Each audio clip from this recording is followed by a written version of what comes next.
আচ্ছা মির্জা আব্বাস ভাই, মির্জা তো আপনার পারিবারিক পদবি না, তাই না? এটা আপনি লাগাইছেন পরে। আপনার বাবার নামের আগে তো মির্জা নাই, তাই না? আপনার বাবার নাম আব্দুর রাজ্জাক। আপনার এখান মির্জা লাগাইতে হইল ইনফিরিয়রিটি কমপ্লেক্সে। এলিট হইতে চাইছেন, নতুন বাংলাদেশের এলিট হইতে চাইছেন না? টাকা পয়সা হয়েছে, এখন মির্জা না থাকলে ক্যাঙ্কা হয়। অসুবিধা নাই, বাঙ্গুল্যান্ডে এভাবেই সব এলিট গড়ে উঠছে। ওই যে সোহরাওয়ার্দীর বডিগার্ড থেকে। আচ্ছা যাই হোক, মির্জা আব্বাস তো এটা ব্যাংকের মালিক, জানেন তো? ঢাকা ব্যাংক 1995 সালে ব্যাংকটা প্রতিষ্ঠিত হয়, মির্জা আব্বাসই প্রতিষ্ঠাতা। এই ঢাকা ব্যাংকটা দেশের প্রথম দিকের বেসরকারি মালিকানায় প্রতিষ্ঠিত ব্যাংকগুলোর মধ্যে অন্যতম ব্যাংক। কোনো সমস্যা হয়নি, অনেক ব্যাংকের সমস্যা হয়েছে, জয় বাংলা হয়ে গেছে হাসিনার আমলে।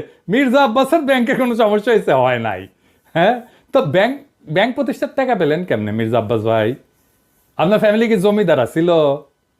আপনার আব্বা কি করতেন? আসেন আমরা এবার দেখি ওনার আব্বা কি করতেন।